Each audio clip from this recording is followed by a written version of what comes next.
quite like that. A treble secured, and it's Bayern heartbreak in Barcelona. Leenjistoonni ciccimoon akka Sir Alex Ferguson, Jose Mourinho, Jurgen Klopp fi Pep Guardiola kilaboota Ingilaand leenjisaa seenaa kana hojjetanii hin beekanii. Waggaa dura Pep Guardiola seenaa akka kanaa hojjechuu waan danda'amu miti jechuun ragaa bahee ture. Bara kana irra deebiin morkii kana keessa jiru. Premier League Ingilaand xumuramuuf torbee 9 qofatu hafe. Arsenal tapha tokko dursee taphate garaagarummaa qabxii 7 Manchester City caalee waggaa 22 booda Champion England ta'uuf imala tolfateera. Manchester City ammoo faana Arsenal hordofee carraa argateen bara dorgommii tokko booda waancaa liigichaatti deebi'uuf ammas abdii hin kutanne.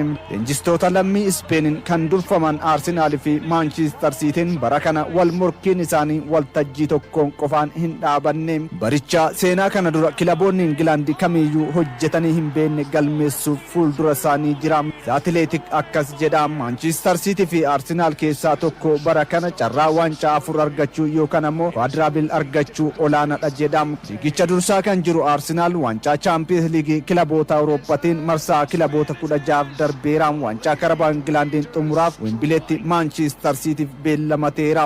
FA Ingilaandiin ammoo marsaa 5ffaadhaaf darbeera. Bara 2022-23 seenaa kana hojjechuuf dhiyaate waancaa 3 argachuun baricha kan goolabe Manchester Citynis Premier League Ingilaandiin qabxii 7 caalamus Champions League kilaboota Awurooppaatiin marsaa 16 darbe waancaa Karabaa'uun Arsenal waliin xumuraaf gaheera. Waancaa FA Ingilaandiin ammoo akkuma Arsenal marsaa 5ffaaf darbeera. Lamaan isaanii waancaa 4f morkatu. Amma gaaffii guddaan garuu carraa 4 argachuu osoo hin taane seenaa kana galmeessuudha. Champions League kilaboota Awurooppaa, Premier League Ingilaand, waancaa FA Ingilaand fi Karabaa'u Ingilaand ol kaasanii xumura barichaan deeggartoota isaanitti agarsiisuu danda'uudha. Kana garuu eenyutu milkeessa? Kana dura Manchester United Sir Alex Ferguson jalatti bara 2007-2008 waancaa 4 morkachaa ture. Baricha waancaa tokko qofa milkeeffate. Chelseanis Jose Mourinho durfama bara 2006-2007 waancaa 4 taphachaa turus barichaan waancaa FA England qofa injifate. Liverpool Jurgen Klopp jalatti bara 2021-22 waancaa 4 keessaa tokko qofa milkeeffate. Manchester City yeroo 3 carraan kun isa mudateera, tokkollee hin milkeessine. Ta'us kilaboonni magaalaa Manchester lamaan bara tokko waancaa 3 milkeessanii beekuun bara 1998-99 Manchester United waancaa Champions League Awurooppaa, Premier League fi waancaa FA England injifate triple galmeesseera. Manchester Citynis bara 2022-23 akkasuma milkeessee ture. Pep Guardiola bara 2018-19 akkas jedhee ture. Kana dura Premier League Englandin waancaa 4 kilabni milkeesse hin jiru. Kanaaf nuti akkas yoo goone waan addaati. Nuti ammoo sababni waan addaa hojjennuuf maal jechuun ulfaatina waancaa 4 galmeessuu ibsee ture. Kana eenyuyyuu hin hojjetus jedhee dubbate Pep Guardiola. Bara 2007 hanga 2013tti Manchester United keessatti leenjisaa jabeenya qaamaa fi teeknikaa kan ture Reeni Maawulansen Sir Alex Ferguson akkamiin seenaa kana milkeessuu akka dadhabe yoo ibsu akkas jedha. Nan yaadadha Ferguson filannoo taphattootaaf rakkachaa ture. Eenyuun taphachiisee eenyuuf boqonnaa akka kennutu isa wallaalchisa. Dorgommii hundaaf xiyyeeffannoo kennuun ammoo baay'ee ulfaata ture jechuun ibse. Keessumaa jedham gara xumuraa yoo deemtu taphoonni ni baay'atu. Kun ammoo taphattoota irratti dadhabbii fida. Kanaaf waancaa 4 argachuun ulfaatadha jedha. Amma Pep Guardiola fi Mikel Arteetaan leenjistoota seenaa kana hojjechuuf dhiyaatan yoo ta'an, kun taanaan ammoo seenaa Sir Alex Ferguson, Jose Mourinho, Jurgen Klopp fi Pep Guardiolaanis kana dura hin danda'amu jedhe dalaguun galmee haaraa irratti katabamu. Xumura barichaatti kilaboonni lamaan garuu waancaa meeqan xumuru kan jedhu yerootu deebisa.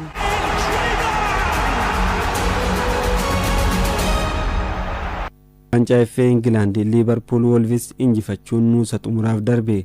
Liverpool goolii 3 boqonnaa booda galcheen 3 fi 1 injifachuun nuusa xumuraaf gaheera. Andy Robertson, Mohammed Salah fi Curtis Jones gooliiwwan 3 taphattoota galchaniidha. Hoangi Hichan daqiiqaa xumuraa irratti goolii takkitti Wolves taphataa galcheedha. Guyyaa 3 dura Premier League Englandiin Wolvesiin goolii 2 fi 1 kan mo'ame Liverpool haaloo baateera. Shaampiyooniin England Liverpool Premier Leaguein qabxii 19 Arsenal irraa fagaate sadarkaa 6ffaa irra jiraatus FA England fi Champions League Awurooppaan waancaaf morkataa jira.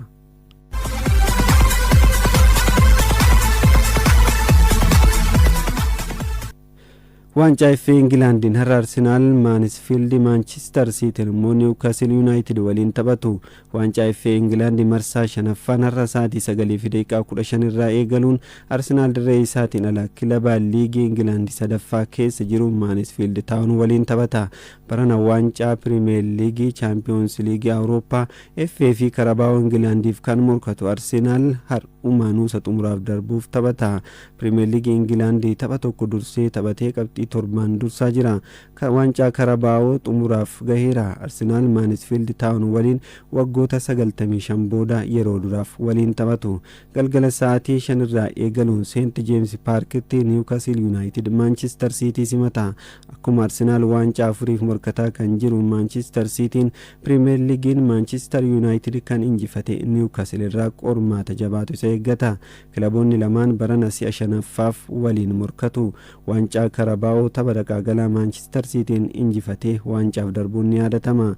Cheelsiin ammoo galgala sa'aatii 2:45 irraa eegaluun Reegzam waliin taphata. Boru Fulhaam Saawuzampitan, Poort Veel Sandarlaand, Liidis Yuunaayitid Noorwiich Siitii waliin taphatu.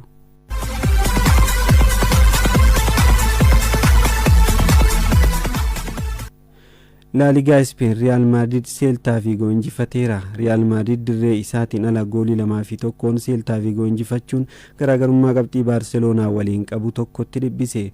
Real Madrid goolii daqiiqaa 11ffaa irratti Aurel Tchouameniin galcheen dursa qabate. Daqiiqaa 25ffaa irratti Borja Iglesias Celta Vigoof goolii qixxeessitu galchee ture. Taphni daqiiqaa idilee xumuramee daqiiqaa dabalataa waliin 95ffaa irratti Federico Valverdeen goolii galchee Real Madrid taphoota 2 walitti aansee erga mo'amee booda gara injifannootti akka deebi'uuf gargaare. Qabxii isaas 63 ingachuun sadarkaa lammaffaa cimsateera. Taphattoota murteessoo kanneen akka Kylian Mbappé, Jude Bellingham, Eduardo Camavinga fi Rodrigo miidhamaan kan dhabe Real Madrid roobii dhufuu Chaampiyoons Liigii Awurooppaan Maanchister Siitii waliin taphata. La Ligaa Speen kana har'uma Baarseloonaan garaagarummaa qabxii Real Madrid waliin qabu gara 4tti bal'isuuf dirree isaatiin ala sa'aatii 5 irraa eegaluun Atleetik Bilbaa'oo waliin taphata. Atletico Madrid, Real Sociedad, Levanteen, Girona, Osasunaan Maayorkaa waliin har'uma taphatu.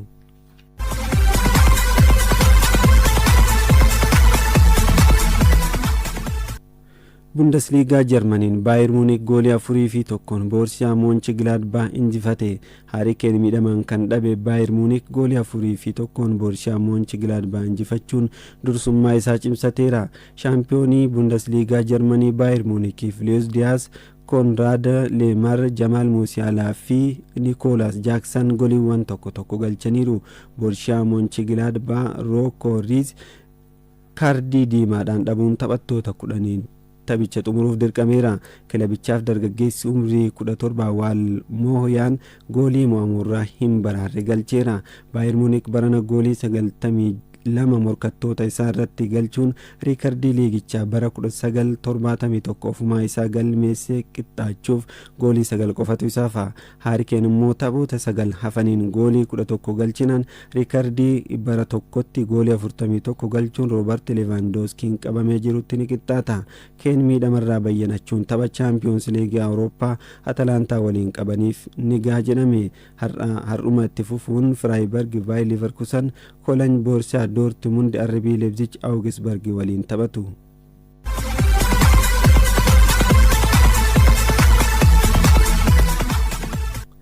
Seeraa Itaaliin Naappooliin ji'a amajjii booda yeroo duraaf dirree isaa irratti injifannoo galmeesse. Naappooliin goolii 2-1 Torino injifachuun sadarkaa sadaffaa cimsateera. Garaagarummaa kilaba sadarkaa lammaffaarra jiru AC Milan waliin qabus gara qabxii tokkootti dhibbise. Elif Elmaasii fi Alisandi Almeida Santos Naappooliif Cesar Casadi Torinoof goolii tokko galchaniiru. Taphichaan Kevin De Bruyne'n miidhamarraa bayyanachuun jijjiirame seenee taphateera. Har'uma liigichaan Cagliariin Como, Atalantaan Udinese, Juventus Pisa waliin taphatu. Boru Lecce Cremonese, Bolognaan Hellas Verona, Fiorentinaan Parma waliin yoo taphatan tapha cimaa torbee kanaatiin AC Milaanii fi Inter Milan waliin morkatu.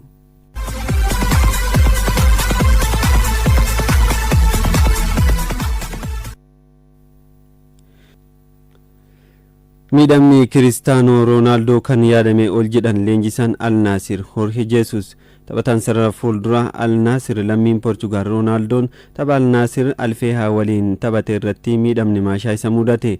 Leenjisaan Al Naasir Jorge Jesus miidhamni Roonaaldoo kan yaadame ol yaaddessaadha jedhan. Badhaafamaan Baalan d'Or si'a shanii Roonaaldoon yaalii hatattamaa doktora dhuunfaan yaalamuuf gara Maadrid imaleera. Goolii 1,000 galchuuf gooliin 35 qofa kan isaa fi Roonaaldoon yeroo hangamiif tapharraa akka fagaatu wanti ibsamee hin jiru. Sodaan guddaan amma jiru waancaa addunyaa 2026 gahuu dhabuu mala jedhame. Miidhamni maashaa sadarkaa tokkoffaan hanga torbee 3 sadarkaa lammaffaa taanaan immoo ji'a 1 hanga ji'a 2 asitti bayyanachuun ulfaataadha. Kan sadarkaa sadaffaa taanaan hanga ji'a 6 tapharraa fageessuu mala. Miidhamni Roonaaldoo mudate kun sadarkaa isaa qorannoo dabalataan erga adda bahee booda yeroo hangamiif fagaata kan jedhu adda bahuun ibsama jedhameera.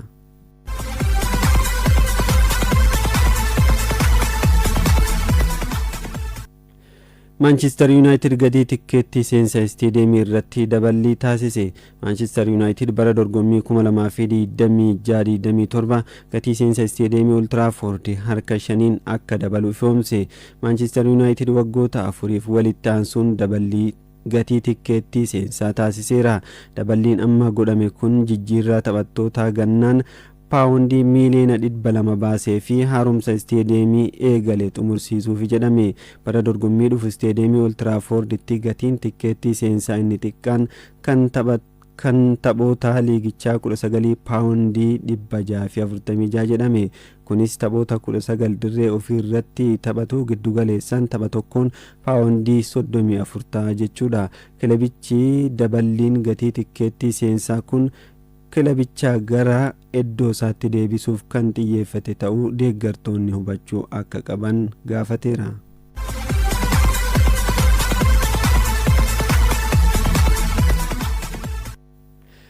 Jesse Lingard kilaba Biraazil Corinthians jedhamuuf mallatteesse.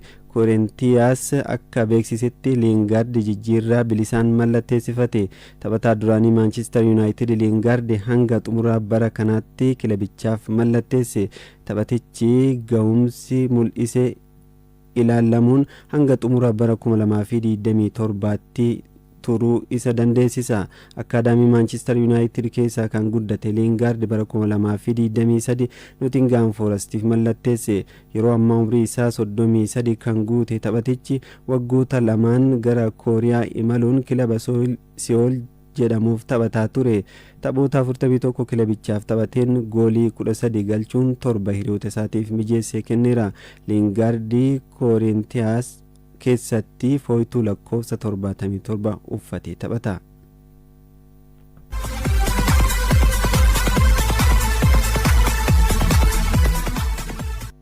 CB Premier League Itoophiyaa torbee 23ffaan boruu eegaluun hanga kibxataatti taphatama. Isteediyeemii Yuunivarsiitii Hawaasaatti boruu Shaggar Qiddus Goorgis waliin taphata. Shaggar baatii tokko dura Machaal erga injifatee as hin mo'anne. Taphoota liigichaa arfan darban Middagannat Shiree, Itoo Elektiriik Adaamaa fi Madiin Itoophiyaa waliin qixa ba'uu isaatiin qabxii 24 sadarkaa 16ffaarra jira. Boruma Itoo Elektiriik Buna Itoophiyaa waliin Hawaasaatti taphatu. Isteediyeemii Yuunivarsiitii Saayinsii fi Teeknooloojii Adaamaatti garaagarummaa qabxii 5tiin liigichaa dursaa kan jiru Bunni Sidaamaa Walaayitaa Diichaa waliin morkata.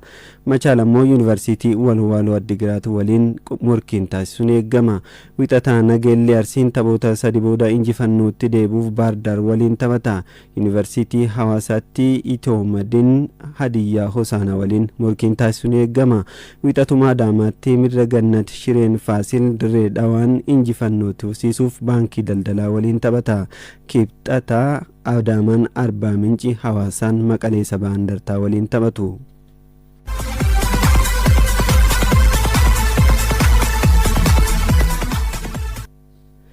CB Premier League Itoophiyaan jijjiirraan taphattoota amajjii 30 eegalee kaleessa goolabameera.